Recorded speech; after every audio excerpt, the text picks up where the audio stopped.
everybody. Good morning. I got a clicker. All right. Thank you all for showing up this morning. I know it was quite a party last night. Just a quick note for you guys. I'm going to be talking about a bunch of different platforms I've kind of tied together in a method I'll walk you through in just a minute. A big part of that is SMS. So what I want you guys to do, if you happen to miss anything in my presentation or you don't want to take notes, you just want to watch, please text the word AdSum to this number. You'll get a link to all of my slides, and you'll also get an invitation to a Facebook group that I just made that'll help facilitate a community around this method and allow me to expand on some of it. Wow, I can't tell you how much I wish that this coffee was a Scotch. I want to be Ron White today. It's a rough morning, so I do appreciate you guys showing up early this morning. So my name is Amanda Dobson. I'm the Director of Marketing for Rival Media Group, founded by Ryan Dice, Perry Belcher, and Roland Frazier. Perry will be speaking a little bit later today. Recently, I became a publisher at Agora Financial. This was a 5-year career goal for me, and I did it in 3 years, so I'm super excited about that. I've driven millions of dollars worth of product sales since I started in marketing in 2015. The employer that got me into marketing is actually in the crowd, Ian Clark. I worked with Ian as a JV manager back in those days. My biggest accomplishment, these are my babies. These are my 2 little girls. This is Charlotte and Sophie. These are my why. This is my biggest accomplishment. All right, so I was working in an industry over the last couple of years that's been a declining industry. Sales have been down by 60% and trending downwards.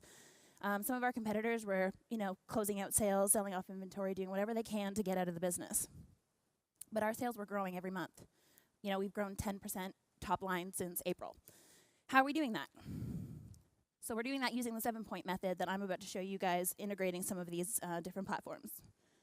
So I want you guys to think of this method as kind of an insurance policy for your business. And why do I say that? Well, last August, an unknown business owner who may be standing in the back of the room right now sent an email out to all of our email lists. It was about 3 million people, and got all of our domains blacklisted. I couldn't send an email out from any of my service providers. I couldn't use any of my offers. Everything was blacklisted, totally shut down. I was totally screwed. So what I want you guys to think about doing is creating an email list, but not just an email list. I want you to create a messenger bot audience, an SMS opt-in list, a push notification audience, Facebook groups, and retargeting audiences, so that you don't have that same problem that I did. Hey, I'm Justin Singletary. You know what makes our fulfillment company unique? The fact that I've been in your shoes, looking for an excellent fulfillment center. That's right, I had a successful online business. When my company started to grow, I went searching for a fulfillment center that could meet my high but very fair expectations. You know what I found? That was very, very hard to find. All I wanted was a fulfillment center that could ship the right product to the right address, at the right time, at the right price. Should be easy, right? It wasn't. I couldn't buy what I needed, so I built it. Fulfillment.com. Not just for me, but for thousands of other businesses just like yours. Hey, we can't help you if we don't talk to you. So we're not going to take too much of your time, just a short call to gather some information so that we can delight you. That's right. It's Fulfillment.com's goal to delight all of our clients. Book a call today with Fulfillment.com because we get ship done.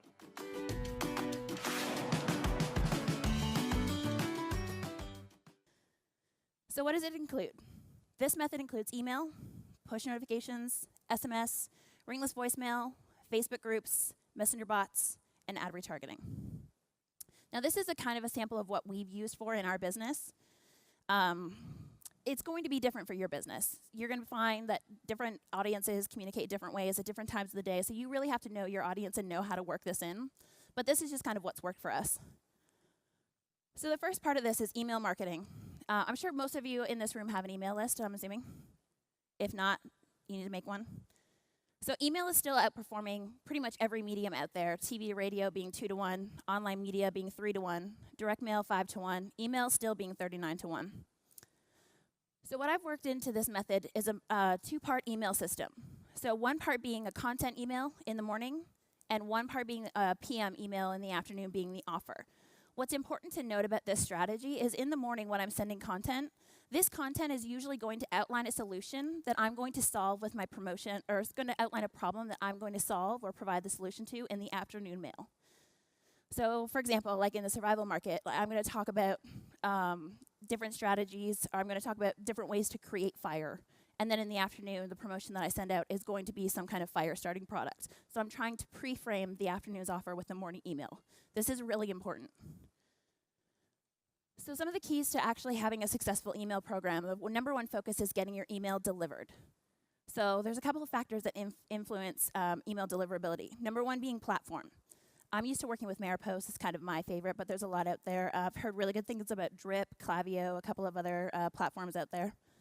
The second is sender reputation. And there's a couple of platforms that you can use to actually check your sender reputation. So what you want to do is just make sure that all of your domains are whitelisted and your actual email service provider is whitelisted. Next is formatting. Formatting has a big impact on actually getting the email delivered because the ESPs they don't want to send any kind of big files or anything that's broken. So the smaller you can make file sizes, making sure you're compressing your images, all of that stuff goes really big into reputation and formatting. And lastly is list segmentation. Big email service providers don't like to send big chunks of messages as what we call broadcast messaging.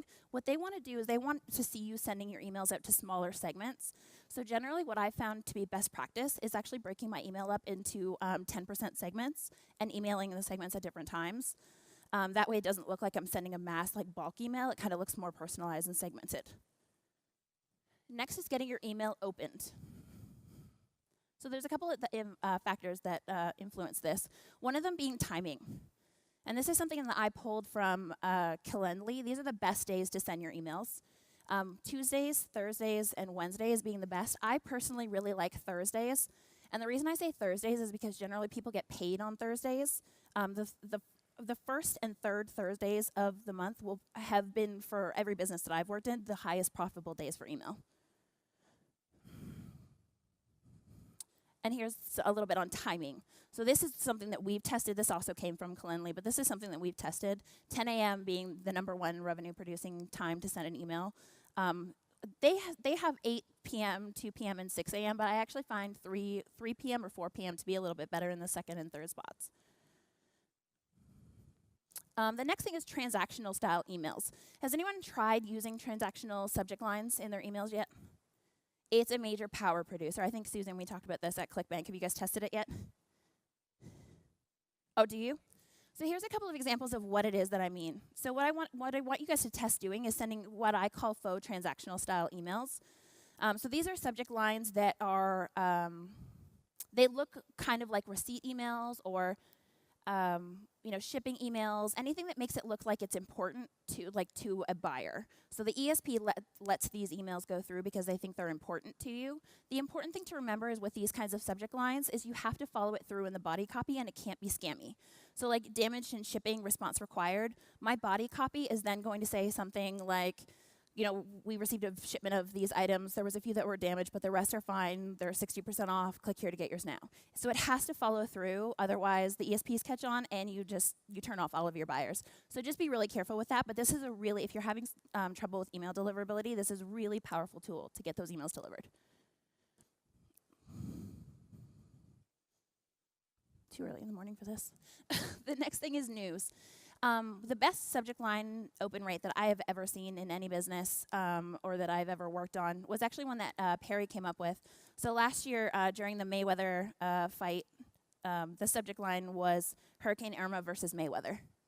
So for our survival group, this was like candy for them. They loved it. So that email was the one that Perry broke the internet with, but it also got an insane open rate and got major engagement. So keeping the news and what's timely into your subject lines is really going to help you with that. And then lastly is curiosity. Not enough people do this.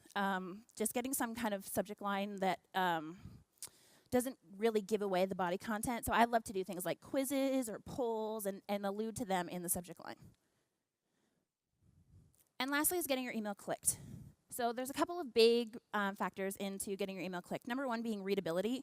Don't send an email out that's got teeny tiny little font with a background color that makes it so you can't actually read the email. This is like the number one mistake. Design your emails for mobile.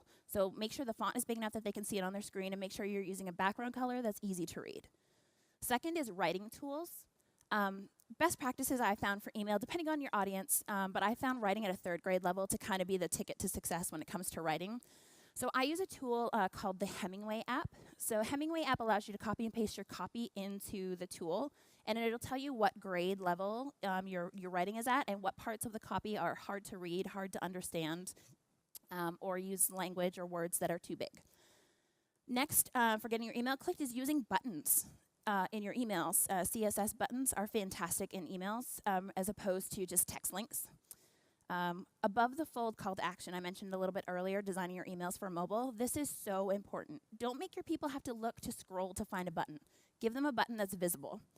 And then lastly is interactivity, and I really love this one. Our click-through rates are always the highest on our emails where we do either click-to-reveal stuff or polls, and it's never actually a real click-to-reveal. It's just an image that's blurred, and they click on it to reveal, and it just takes them to the sales page. But those always have the highest click-through rate emails, so do surveys, polls, click-to-reveal, those kinds of things really help with email openings. And then lastly is scheduling. So one of the tricks that I learned when I first got into marketing was actually how to plan a calendar. And this was a big part of it. So week 1 in the month should always be your biggest ticket item if you're selling products online. And the reason I say that is the first of the month. It's when people get all of their social security checks. It's when all of that stuff kind of comes in. And it's also the first week of the month when people get their first paycheck of the month. Week 2 should be a lower ticket. It doesn't have to be your lowest ticket item, but go a little bit lower for week 2 because it's an off-pay week. Number 3 should be your second highest ticket item. It's the second pay week of the month. So make sure that you're giving them something. Give them your bigger ticket stuff to buy when they have the money to buy it. And then week 4, the end of the month, I don't know, I know you guys probably know, but like week 4 is always like the hardest week of the month. It's like when people are kind of waiting for their checks, waiting for a payday. So go with a tripwire style item. Go with your cheapest items on the last week of the month. So the next part of this method is push notifications. Push notifications I've really just gotten into in the last 7 months or so. Is anyone using push notifications for content distribution right now? Have you tried using it for monetization? So monetization, sorry, it looks like my slides got a little bit messed up in the transition. So push notifications, the user controls the opt-in, so it's a little bit liability for you. The platforms are super cheap to use. I'm using push notifications to get insight behavior, so I'm split testing my send times for email and every other platform using push notifications because I know that's when they're engaged on their devices. So it's a great playground for getting customer behavior information. It's got super high click-through rates, and it's available on 73% of the browsers out there today, including Chrome, Safari, and Firefox, so most people are using those browsers. So push notifications is a really great way to get information out to your people. And right now at Survival Life, 25% of our promotional clicks are coming directly from push notifications to all of our landing pages. So it's having a huge impact in that 26,000 that you see down there. That's just a couple of days using push notifications. So don't use don't look at push notifications as just a strategy to get out content. Use it for monetization as well. You'll thank me later. So there's a couple notification platforms that I really like to use. I'll talk about platforms through some of the different strategies just because platform is so important. The first one that I really like is PushCrew. PushCrew has a lot of really great features, but PushCrew is a little bit more expensive as you do pay per subscriber. OneSignal, if you haven't done anything with push notifications yet, OneSignal is free. So it's a great tool for just starting out. There are some limitations on how many subscribers you can have. And the problem with both of those two platforms is you actually don't own your data. So if you ever want to unsubscribe and go to a different platform, you're kind of stuck with these guys, which is a really big downfall, which is why I like Push Delivered. So Push Delivered is owned by a friend of mine, Jeff Usner. I'm not sure if he's going to be at this event or not, but he's a really great guy. They just acquired Push Delivered, but Push Delivered actually allows you to own your subscriber data. So if you ever want to leave and go to a different platform for whatever reason, you own that data. So you can just import into another platform and not lose it. Because I know Jeff had an experience, and I was part of it with him. He lost, I think it was upwards of 1 million subscribers on one of his platforms just because he didn't realize that he didn't own the data. So when he went to change platforms, he lost all of those subscribers. So push notifications is kind of a really direct way to contact your people and to get information out to them. So use it sparingly. I find sending it Mondays, Wednesdays, and Fridays to be the best. I like Mondays because I'll send out like an opening message out via push, like a new item or like a recently released or re-released kind of opening on Monday.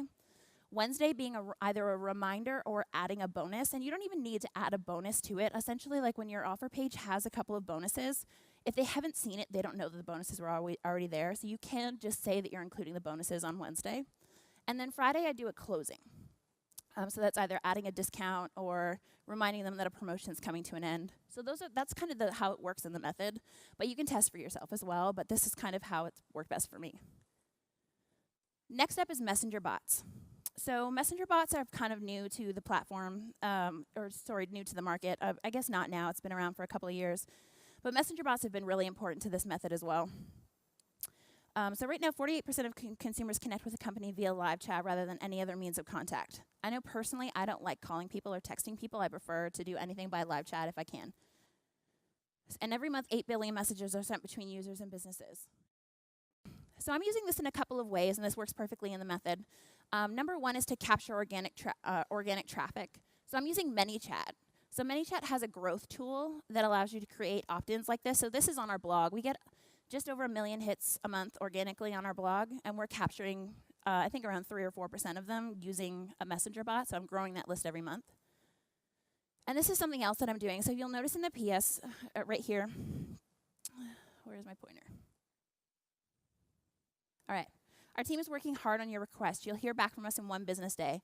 If you like, our customer care team is waiting for you right now on Facebook. Click here to go to Facebook Messenger. So I'm sending all of my customer service complaints or questions over to Facebook Messenger and engaging them and growing that list within my Messenger bot. So in the method, I'm using messenger bots in a really similar way to how I'm using push notifications. I try to only send out 1 message a month, 1 message a week. Now, what's going on with the messenger bots is when you subscribe someone to a messenger bot, you only have 24 hours to send them a promotional message. So what I'm doing is sometimes I'll deliver content via messenger. So the link that they get in the email in the morning will have a YouTube video or will have like a blog post, but it sends them over to Messenger. So they're engaging on Messenger. So that gives me the next, if they engage in it, that gives me the next 24 hours to send them the promotion that follows up to that content. So if you're learning to integrate these kinds of different systems, you'll have a much bigger impact on your bottom line. Next is Facebook groups. So Facebook groups is kind of something that I've been working with for the last 8 months or so. And the reason I got into Facebook groups and trying to monetize Facebook groups is we had actually, at the time on Survival Life, had no one running our Family Protection Association Facebook group. So I was just like, you know what, how hard can it be? I'm just going to start getting in there. I'm going to get into the Facebook groups, and I'm going to kind of see what's going there. I've always found that keeping in contact with your customers is like the best way to get ideas and to create engagement with your audience. So just in the last 8 months, we've seen 106% growth in members since I took over. So what I'm using this for is I'm trying to get data from our buyers. So they're telling me what to sell. This is something that I did. I think I just grabbed the screenshot from February. I'm asking them what they want. Hey, everyone, February's gear offer is coming up. What do you want to see? And then I'm giving them some options and taking a poll. So after they tell me what they want, I'm asking them to give me more ideas. Hey, guys, I have a question for you. What skills are you learning outside of survival, either for fun or in case you need money in case of an economic crash? Comment below. So I'm trying to mine data there because what I'm trying to do is I'm trying to find business opportunities where I can build like, hey, this is a hobby that you have. Let me teach you how to build it into a business and build an information product around it. So that I'm mining these ideas from our customers. And then I tell them when I sell it. So I'm going into these Facebook groups when I'm releasing new offers and saying, hey, guys, check your email. Just email another free item for you to review. As always, just cover the shipping and it's yours. Well, that's just a tripwire offer. So use those Facebook groups to really get engagement and get your buyer data. You know, you don't have to pay all these expensive services. Just talk to your people. So Facebook groups are great for building out other lists. So SMS subscriptions, bots, emails, all really great to mine out of Facebook groups. Also, I've found them to be really great for generating user content. So testimonials, video testimonials. In this community, they love to kind of shoot ideas off of each other and talk about things that they've done recently or review products. Grab those testimonials from your Facebook groups and use them on your sales page. You're getting insight on customer engagement behavior. And what I mean by that is like you can see on what days of the week and what times of the day people are actually engaging in your Facebook group. So that's when you know they have free time and they're available to actually consume content or read an offer. Like I showed you, I'm getting product ideas out of this. And the best thing I think I found for Facebook groups is creating brand evangelists. So we've actually found that there's a few people that engage regularly on our Facebook groups. And what we've done to them is just had them come in and just be like, hey, you guys, you love our products. Why don't you come and write some of the content for our brand? We know that you love it. We know that you're you believe in what we're doing and you're engaged in our group. So we have moderators in our group. We have content writers, and they've all come from these Facebook groups. So they were buyers that loved us so much they wanted to be part of what we were doing. So with Facebook groups, I think I showed you in a couple of slides there. I'm really using this in the method more to get data on what to sell and when to sell it than actually using it as a sales tool, but you absolutely can by sending out reminders. Hey guys, I've sent a promotion to you, and links straight to the promotion in the Facebook group. There's no regulation on what happens inside of a Facebook group, so you can post stuff, in whatever you want as promotions in the Facebook group. Ringless voicemail. This is something that I don't really see a lot of people doing, but they definitely should. So with ringless voicemail, if you don't know what it is, basically what happens is they pre-broadcast a busy signal to your phone line so that it never rings. Have you ever gotten a voicemail on your phone and you're just like, my phone never rang, what the heck just happened? It's ringless voicemail. And there's a lot of platforms that are doing ringless voicemail right now. There's a couple that I really like. Call Loop is owned by a friend of mine, Chris Brisson. I don't think he's at this event. He's a really great guy, but he owns a business, Call Loop, that does ringless voicemail and SMS, which I'll talk about in just a second. As well, the one that I've kind of used since the beginning and I've kind of stuck to that I like is Stratix Networks, S-T-R-A-T-I-C-S, Stratix Networks. They're really great with ringless voicemail. A word of caution with ringless voicemail, either use a service or make sure that you're scrubbing this, all of your phone lists for do not call. It is your responsibility to make sure that you're not sending a voicemail out to anyone who's on a do not call list. So what I like about Stratix Networks is they provide that as a service for you. I think it's an extra, like a percentage of a penny to actually have the service for the contacts, but it's really great and it protects you from liability. So make sure that as a word of caution, make sure that you're doing that. So ringless voicemail is a unique tool that allows you to leverage the existing habits of your consumers, clients, and employees without causing disruption to their daily routines. Keep in mind with all of these communication platforms that these are mostly direct communication platforms, meaning they're disruptive to people's days. And it's like usually like ringless voicemail, it's right in the palm of their hand. So make sure you're not abusing their time. Make it worth their while. So 72% of outbound calls lead to voicemail. Does anyone in this room have an outbound call team? Just a couple? Yeah. So you may want to try ringless voicemail for people who don't answer the phone. It will save you so much time. It's a pre-recorded voicemail. Just a little tip, when you're sending a ringless voicemail, make it sound like it's a friend calling. Like, you're not going to call and be like, hey guys, it's Amanda from Survival Life. I have a special offer for you. Don't do that. Try and make it as personalized as you can without like adding variables with like first name and stuff. Don't get that tricky, but if you can, make it sound like it's a friend calling. Otherwise, you're going to get they're going to press that delete button so fast, and it won't be worth your while. But 96% of the voicemails actually get listened to. So it's a really great way to make sure that people are hearing your message. But again, it's really direct, so make it worth their while.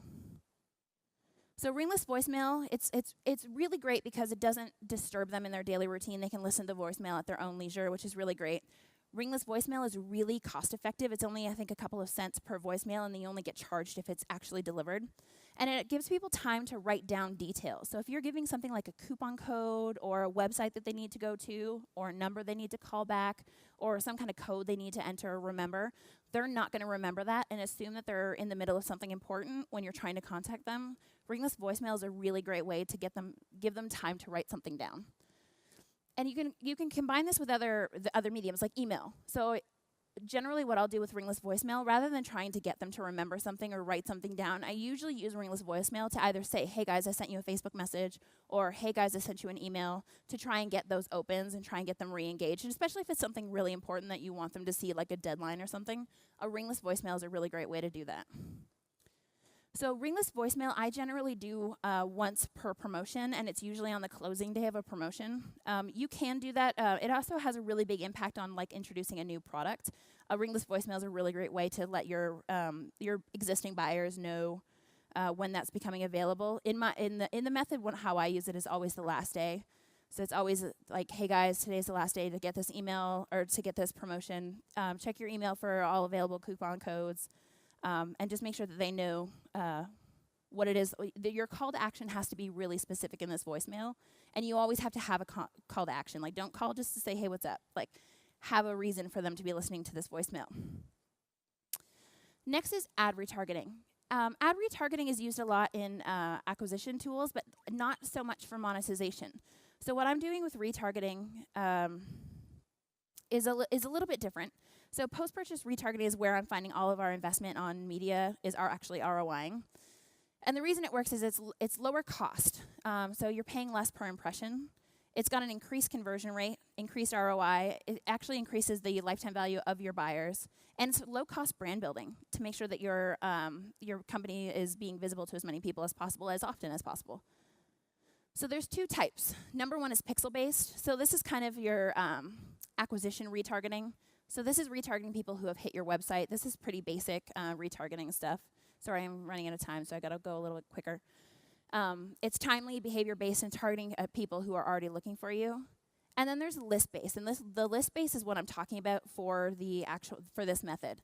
So list-based retargeting is really great because it is better at monetizing existing leads. It's highly specific to ads. So, for example, in this method, you're going to create ads that are specific to the promo that you're running. It increases the buyer frequency of the people that are on your email list, and it's a really great tool for sending buyers to bigger ticket offers. So I'm using it for teasing upcoming launches, increasing webinar show-up rates. This is something I saw Scott Olfer doing, I think, a couple years ago, and it was just kind of stuck with me. So once people sign up for a webinar, you create ads that retarget them as a reminder of when the webinar is, and call-in details so that it's always like it's ever present in their minds. Use it to increase email open rates and advertising complementary products. So, for example, if someone buys your front-end product but doesn't buy the upsell in your funnel, then you're going to retarget with a front-end offer for the upsell that they didn't take. Maybe change the messaging or change the presentation and retarget them with it. So in the method, what you should be doing here is you should be downloading your email list from whatever email service provider you're using, uploading it into a custom audience within Facebook, and then activate the ads at the beginning of your promo campaign. You can also retarget people that abandon the shopping cart, which is really great. And then, like I said earlier, retarget front-end buyers who don't buy the upsell. This is really great stuff to actually further monetize the people that you've already paid to acquire. And then the last part of the method, sorry, I'm just running out of time, is SMS and text messaging. This is kind of the be-all, end-all for me. I'll just give you a quick example. I started recently working with Agora Financial. In the short time that I've been there, I've only been there a couple of weeks, we've built an SMS list of 3,300 people.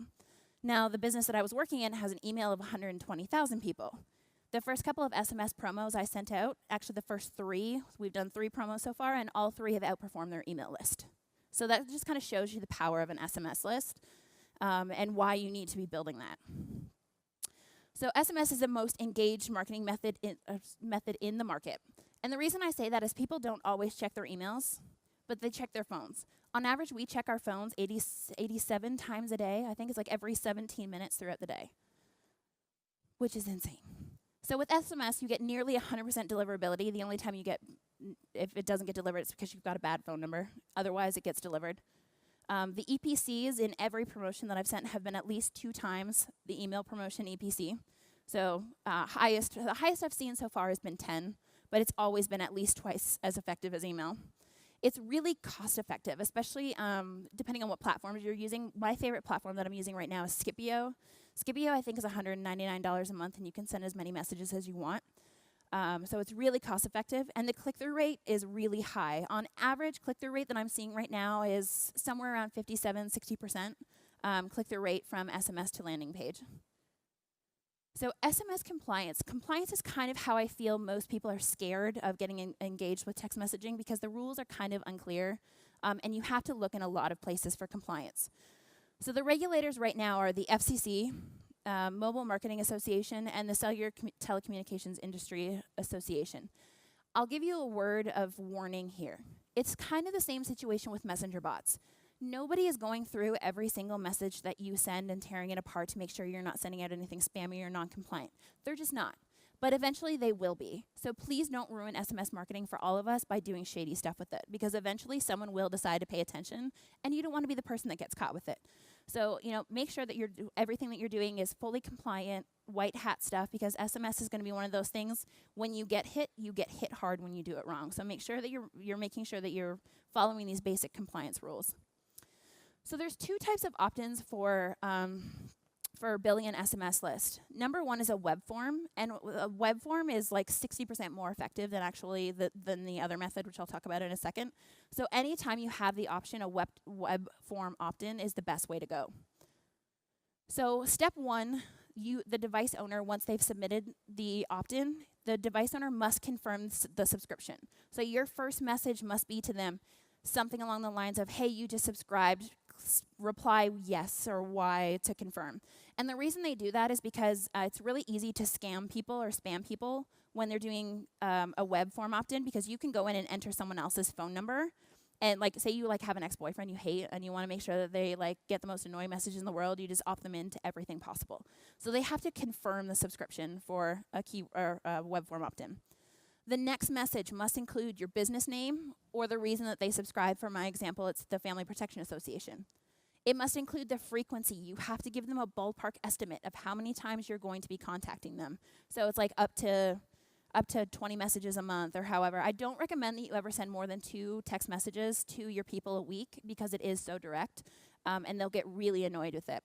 And then lastly is the standard message and data rates apply. You must have all of these elements in your campaign for SMS. Now, when you guys send in the text message to get my slides, I didn't do all that because I love you guys all and it doesn't really matter. It's just you guys. So I did not do this. Step 2.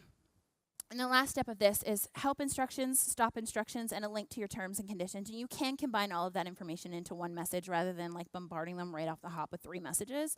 And some platforms, I know Call Loop, and there's a couple of other ones out there, actually append this for you, except for the links to terms and conditions. So the help and the stop instructions are already in there.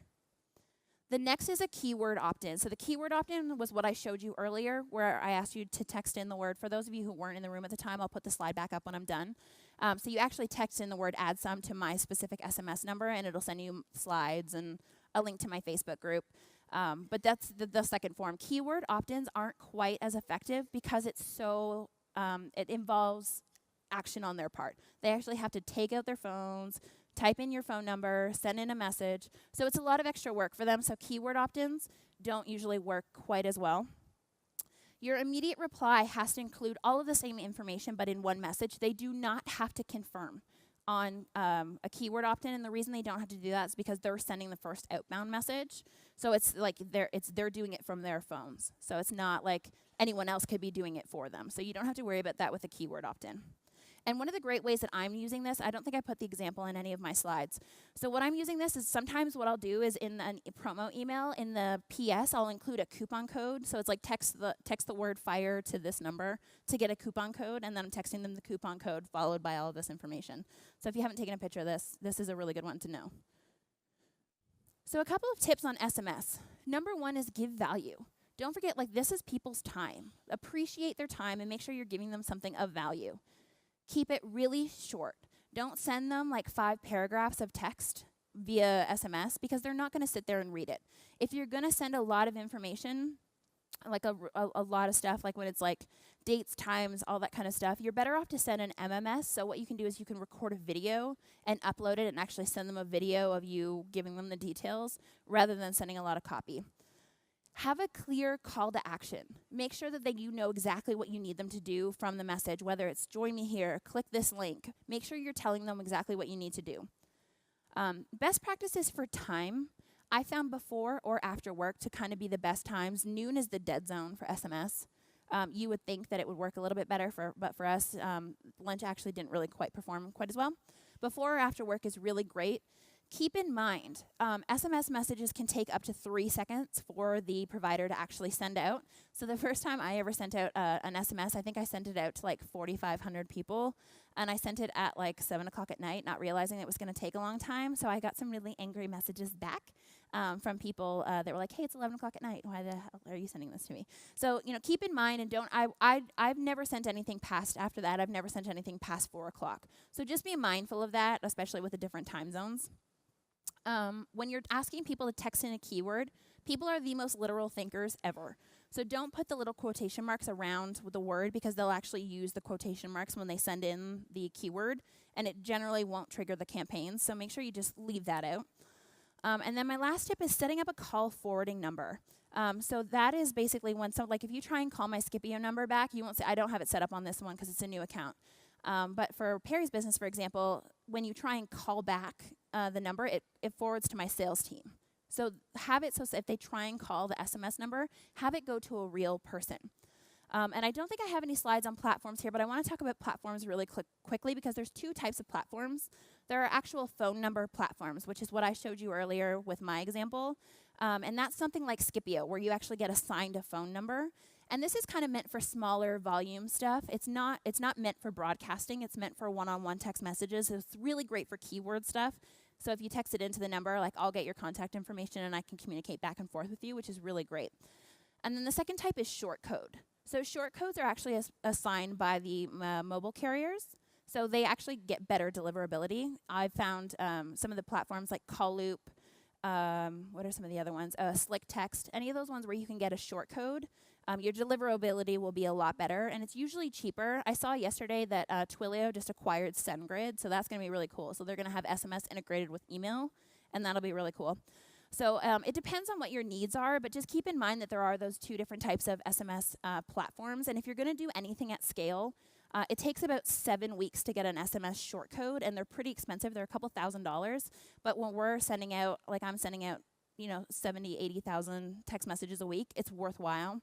So if you're going to do anything at scale, just start off with a short code because you're going to end up having to go that route anyway. But if you do want to just test out SMS and just get a basic pulse, you can always export that contact data and switch platforms if you want to. But Scipio is a really great place to start.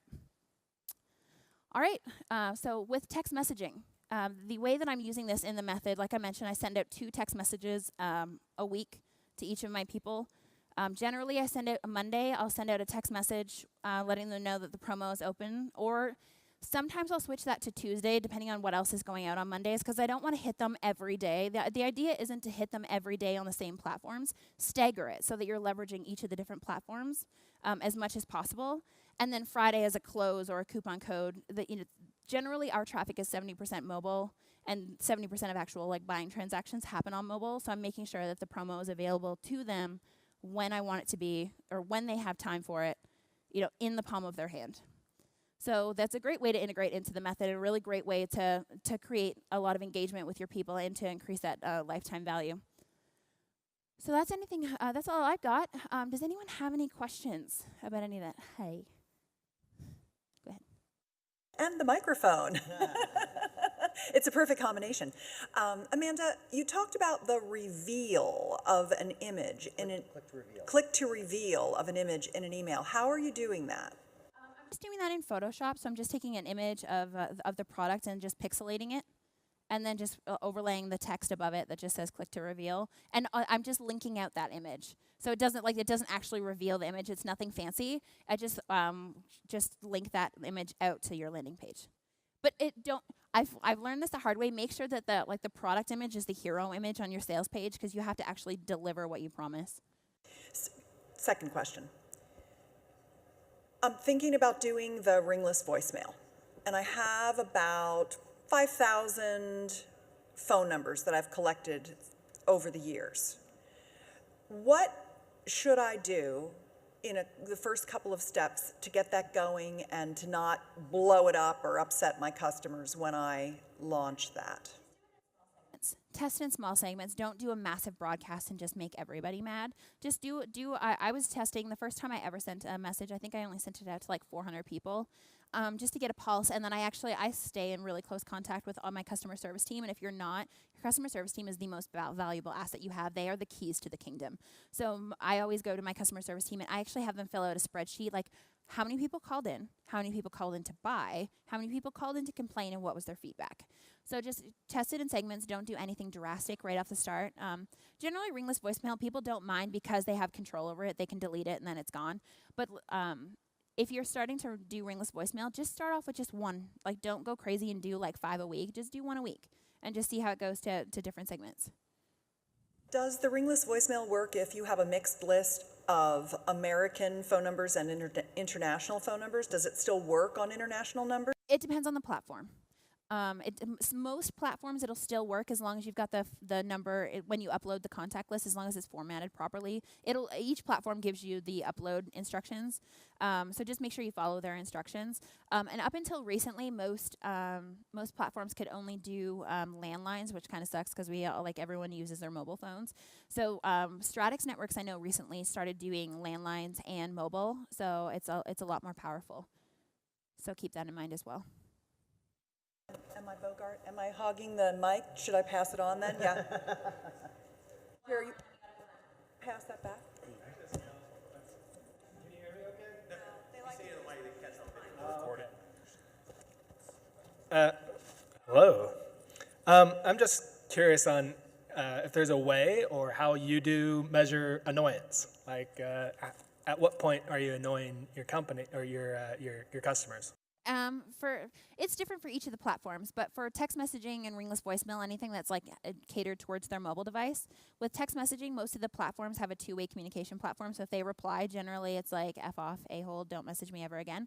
But most of the platforms have built-in, if they message and stop, it'll automatically scrub those people out of your list. So SMS is fairly self-regulatory, but I do have my customer service team going in there and doing damage control if there is an outburst of people that are angry because they're getting too much. And then I just adjust my strategy and the frequency. But for the most part, the important part of SMS especially, let people know what it is they're signing up for. Make sure they know how frequently you're going to, if you're promising what you delivered in your SMSs and you're only contacting them the amount of times that you told them that you would, generally they're pretty forgiving and it's not too, I don't get too many complaints.